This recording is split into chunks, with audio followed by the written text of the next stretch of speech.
Yo guys, welcome back to my YouTube channel dengan gue Andreas Tobing yang seperti biasa di YouTube channel ini kita akan ngebahas seputar investment khususnya di cryptocurrency mulai dari fundamental, technical, semua kita bahas.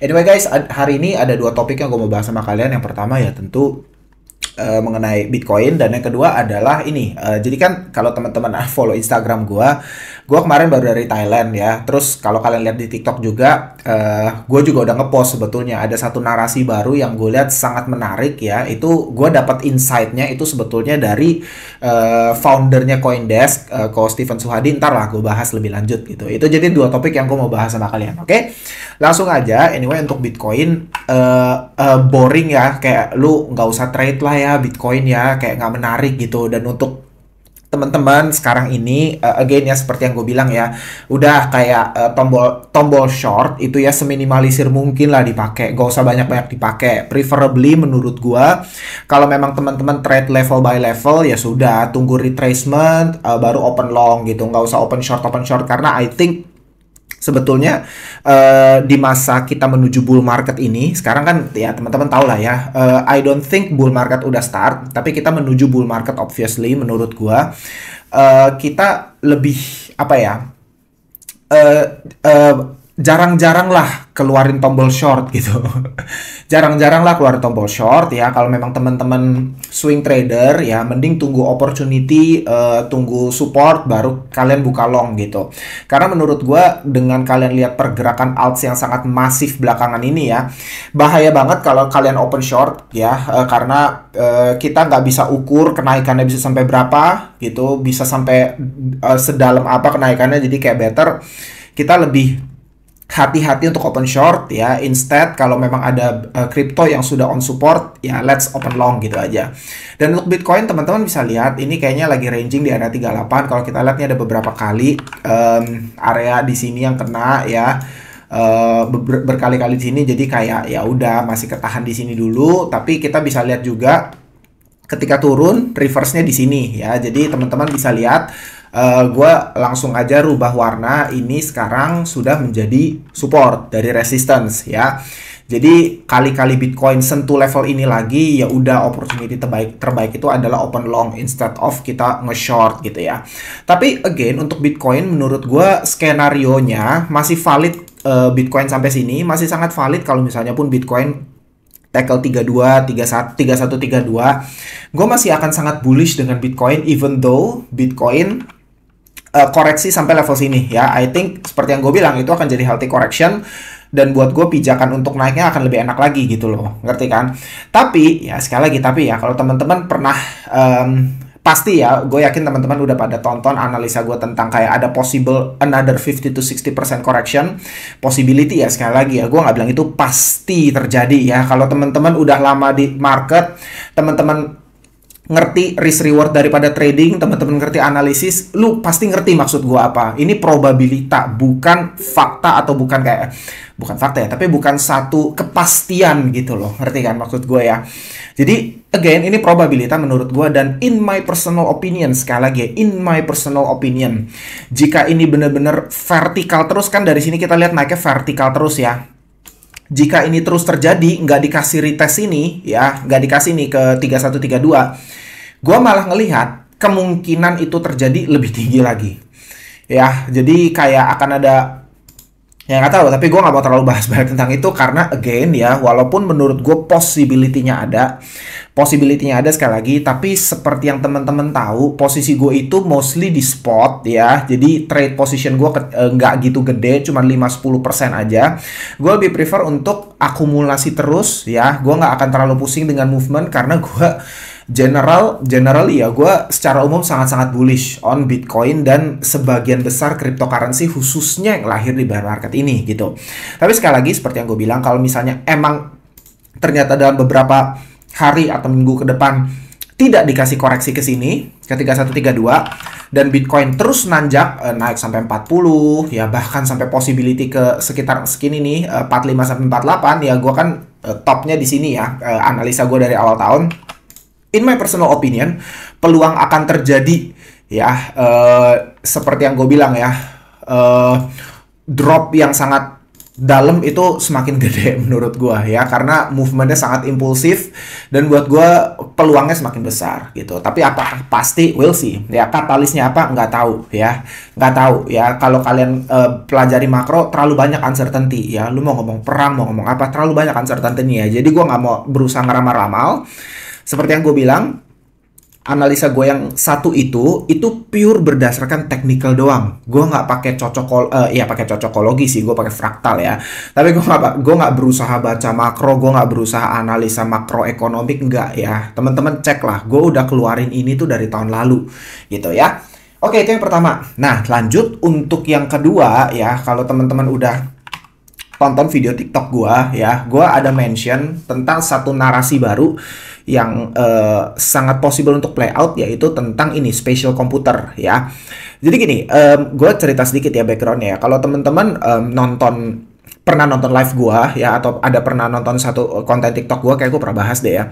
Intinya gue tuh belum bullish sama metaverse waktu itu ya, karena waktu itu di cycle sebelumnya teman-teman tahu lah, metaverse crypto itu pump cuman pure makan naratif dari Facebook rebrand jadi Meta gitu ya. Jadi di sini nih teman-teman lihat nih ya, ini kan gue rubah jadi weekly chart ya. Kalian bisa lihat pump kenceng banget ya selama 1, 2, 3, 4, 5 minggu, 5 candle berturut-turut naik sampai 10x gitu ya. Teman-teman bisa lihat sebelum akhirnya fully retrace, bahkan turun di bawahnya. Kalian bisa lihat nih udah fully kalian bisa lihat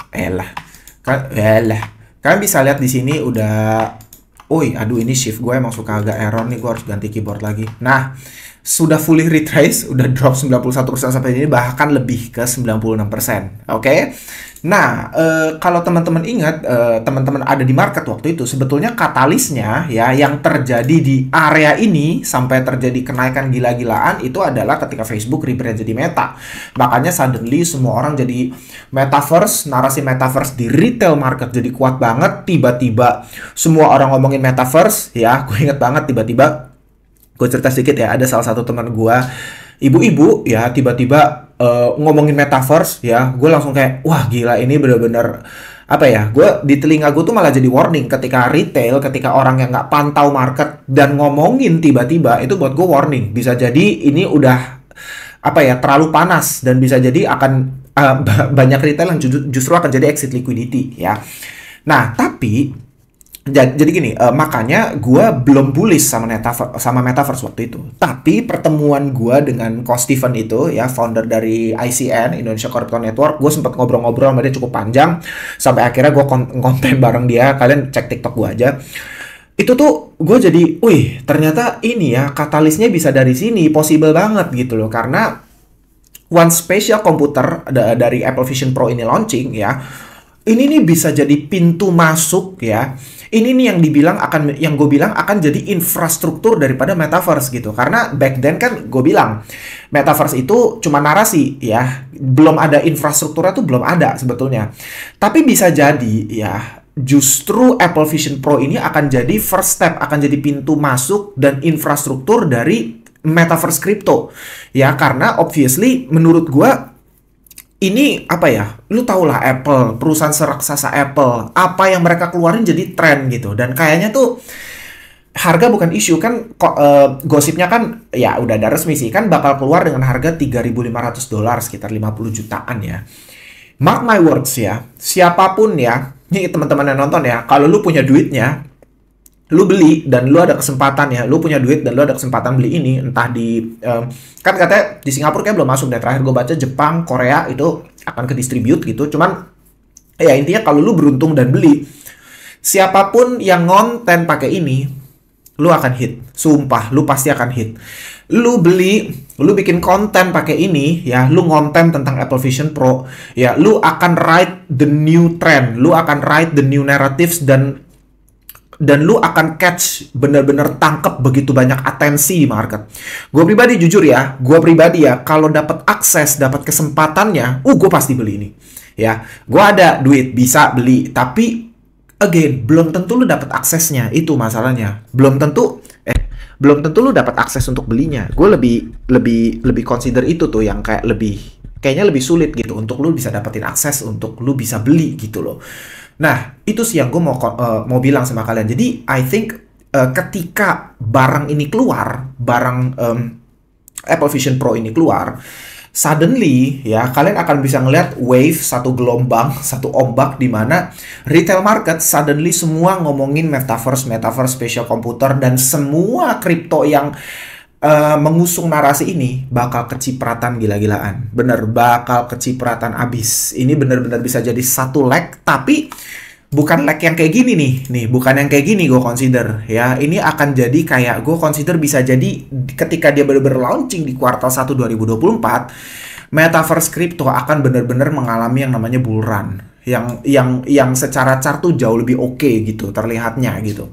Itu yang gue bener-bener consider gitu ya, gitu. Itu yang bener-bener gue consider banget, dan ini kayak bakal jadi satu apa ya, narasi yang menarik gitu, yang gue obviously sangat pantau.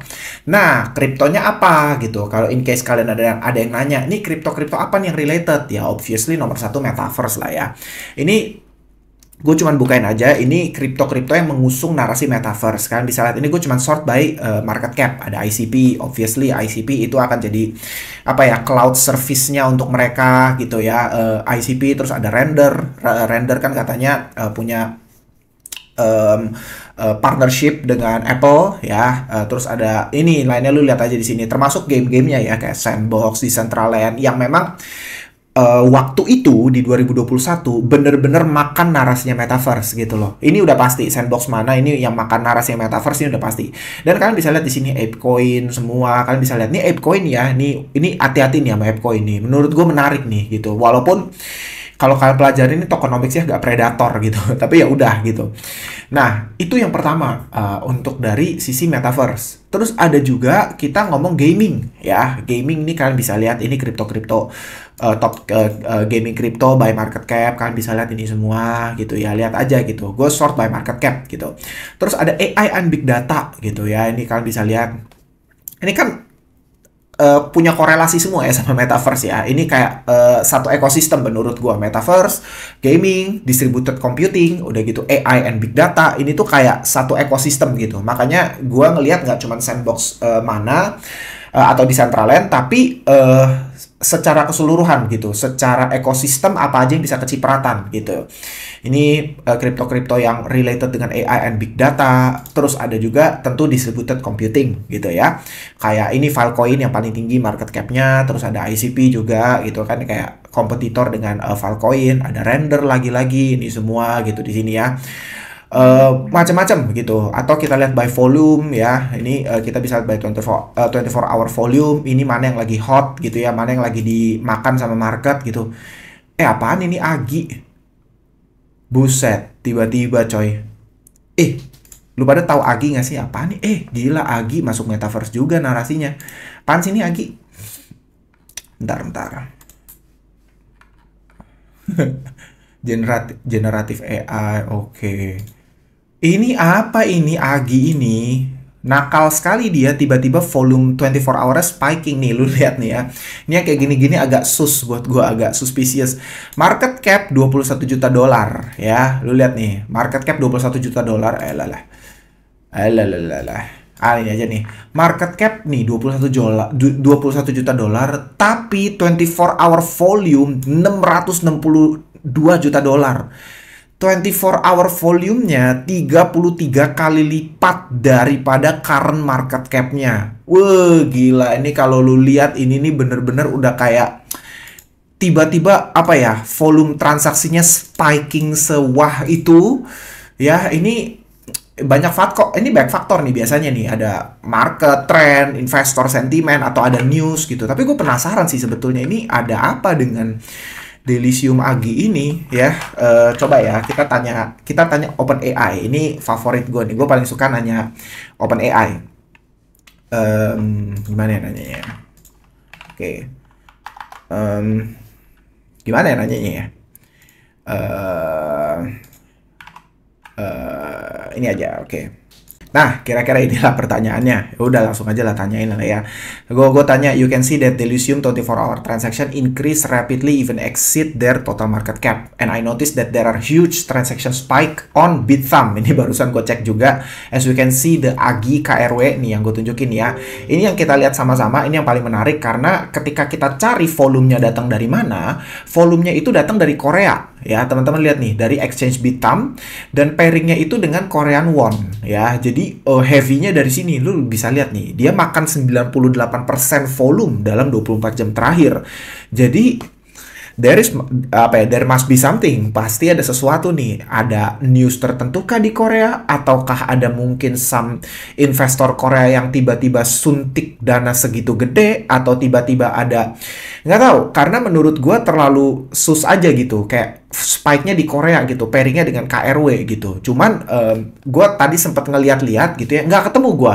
Bener nggak ketemu. Makanya gue coba tanya ChatGPT. Terus gue coba cek Twitternya nih ada apa dengan Delysium ya. Penasaran gue, asli gue penasaran. Nah ini dia. Apa yang terjadi dengan 24 jam terakhir? Dia baru partnership sama Microsoft. Iya, oke. Ini 15 November. Baru. Pantes. Tapi kenapa spike-nya cuma di Korea? Ya, ini yang gue bingung. Ya. Ini apa nih? Ada cafe.bithumb. Apa nih bahasa Korea ini? gue sekepo itu soalnya. Kalau ada oke, ini apa ini? Ya kita translate aja di Google. Gue tuh percayalah, gue tuh kalau ngulik news tuh suka sekepo itu gitu. Poiki bahasa Korea. Oke.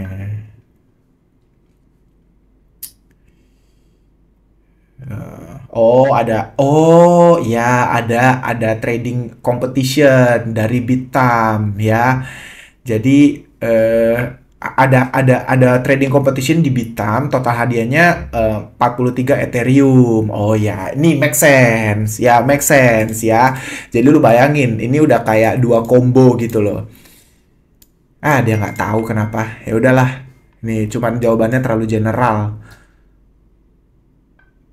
Tuh, ya udah kita tutup aja. Oke, jadi kita udah tahu ya teman-teman ya, si Delysium ini, si Agi ini lagi ada trading competition ya, lagi ada trading competition di Bithumb, makanya itu yang menjelaskan kenapa tiba-tiba dia makan 98% transaction volumenya dan naik sampai ke sekian nih ya.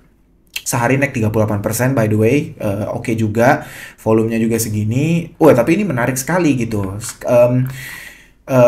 Coba kita lihat ya. Nah, ini nih. Guys, serius nih. Ini, gue jadi nyebelin nih. Guys, dia tuh launching di bear market loh. Baru launching bulan April, ya. Tahun 2013. Dan ketika launching pun, tar.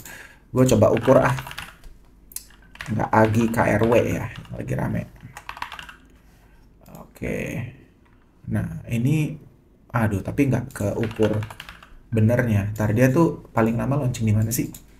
Guys, bear with me ya. Ini seru nih. Ini yang kayak gini-gini nih, seru nih. Ini seru sekali ini. Dia launching pertama di mana? Coba di sini. Nih. Ini lebih panjang historinya. Nih ya. Dia launching April 2023 dan dari sinilah ya, dia udah koreksi sampai dengan 96%. Ini menarik, coy. Ini menarik nih. Ya seperti yang gue bilang ya.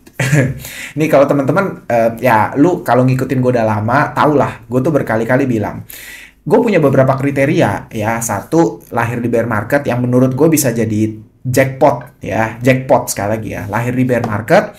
Dan tentu kita nggak langsung beli karena secara pattern, secara historic price action, kripto-kripto yang launching di bear market pun masih berpotensi untuk koreksi sampai dengan 85-95%. Jangan percaya gue, tesis gue dari mana, itu gara-gara gue ngelihat launching price-nya Ethereum ya, sesimpel itu sebetulnya. Nih lu lihat nih ya,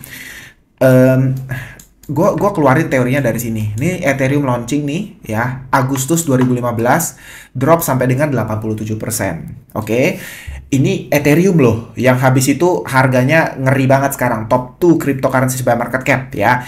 Dia aja ketika launching koreksi 87%. Makanya waktu itu, lu kalau ikut gue lama, pernah ikut workshop gue juga, gue pernah bilang berkali-kali, yang namanya kripto ya, yang potensinya paling bagus yang launching di bear market yang launching di bear market. Dan yang kedua ya, possibility-nya adalah ketika lu belinya kapan, jangan langsung beli ya, kecuali lu dapat ICO ya, kecuali lu dapat airdrop atau ICO, itu lain cerita. Tapi kalau kita ngomong di spot market, di retail, mungkin peluang terbaik adalah lu beli ketika udah koreksi 85 sampai another 90 to 95% gitu loh. 85 sampai 95% correction lagi.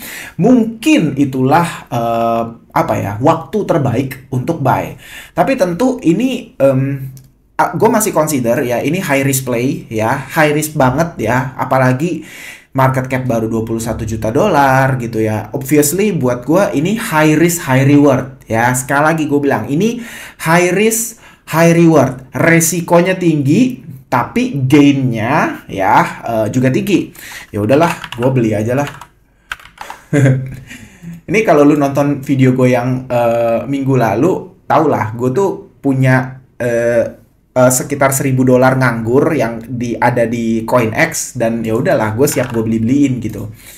Ini kayak Agi ini gue coba tes lah. Ini menarik sih menurut gue. Menarik. Nih ya, udah gue live buy aja ya depan kalian ya. Gue langsung beli aja. Gue kemarin $1.000 itu gue ada beliin satu crypto by the way ya. Makanya available gue sekarang tinggal 500. Gue belilah 250 dulu. Ya udah, beli 250 dulu kali-kali aja. Tapi ini ya, nih gue nggak di endorse sama sekali ya. Gue nggak di endorse CoinEx, gue nggak di endorse Delicium-nya. Sumpah deh, udahlah, lu kalau nggak percaya terserah lu lah, gue nggak peduli juga. Tapi gue kasih tau, gue beli ini live depan kalian. Gue nggak planning juga tadinya ya, nggak ada planning sama sekali. Cuman seperti yang gue bilang, secara kriteria memenuhi, apalagi lagi ada spike volume ya. Jadi secara kriteria memenuhi. Bisa nggak drop lagi sampai 0, sekian, 0, belasan, bisa lah gitu. Cuman this money ya, gue nggak keberatan untuk cuekin sampai 2025 ya. Jadi lu nggak akan lihat gue trading di sini ya, lu nggak akan lihat gue trading ya. Dan kalau misalnya nih tiba-tiba gue kan beli ini pas lagi spike ya, tiba-tiba drop ke 0,2, gue langsung drop 40%, gue nggak peduli ya, gue nggak akan masalah, karena seperti yang gue bilang, ini high risk high reward. Rewardnya gede, tapi resikonya juga gede ya. Makanya gue akan invest amount yang gue kalau hilang ya udah, gue nggak keberatan. Gue nggak akan invest $10.000 di sini, nggak berani gue coy.